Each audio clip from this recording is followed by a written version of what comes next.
बिहार में अब 50 साल से ऊपर के अक्षम सरकारी कर्मी हटाए जाएंगे। काम करने में सक्षम नहीं है जो नीतीश सरकार ने उनके कार्यकलापों की समीक्षा के लिए नीति निर्धारित कर दी है। नीतीश सरकार ने इस काम के लिए एक कमेटी का गठित किया है। 3 सदस्यों और 4 सदस्यों को 2 अलग अलग टीमों का गठन किया गया है।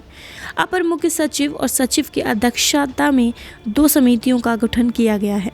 गृह विभाग की ओर से आदेश जारी कर दिए गए हैं। बिहार सरकार के अधीन 50 वर्ष से ज़्यादा के अक्षम सरकारी सेवक हटाए जाएंगे।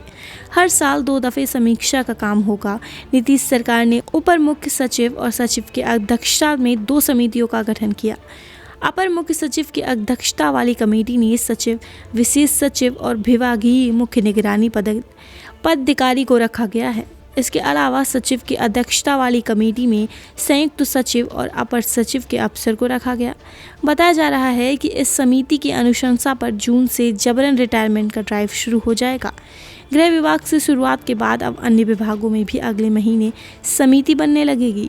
सरकार ने 50 साल से ऊपर के अक्षम सरकारी कर्मियों के लिए ये नीति निर्धारित की है। इन कर्मियों की सत्यनिष्ठा के साथ कार्यदक्षता और उनके आचार भी देखे जाएंगे। सामान्य प्रशासन विभाग ने सरकारी सेवकों के कार्यकलापों को समीक्षा के लिए बनाई गई नीति को लेकर बताया कि 50 वर्ष से ऊपर के समूह का और अवगीकृत सभी समूहों के कर्मियों के कार्यकलाप का समीक्षा होगी।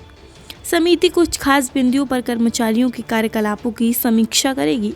यदि किसी की सत्यनिष्ठा संदिग्ध होगी तो अन्य दूसरे बिंदुओं पर विचार किए अनिवार्य होंगे। कार्यदक्षता या आचार ऐसा नहीं है जिसमें कर्मी को सेवा में बनाए रखने या न्याय लोकहित में नहीं हो, उन्हें भी अनिवार्य तौर पर सेवा निवृत्त करने की कार्यवाही होगी। Subscribe to our YouTube channel and press the bell icon to get the latest updates.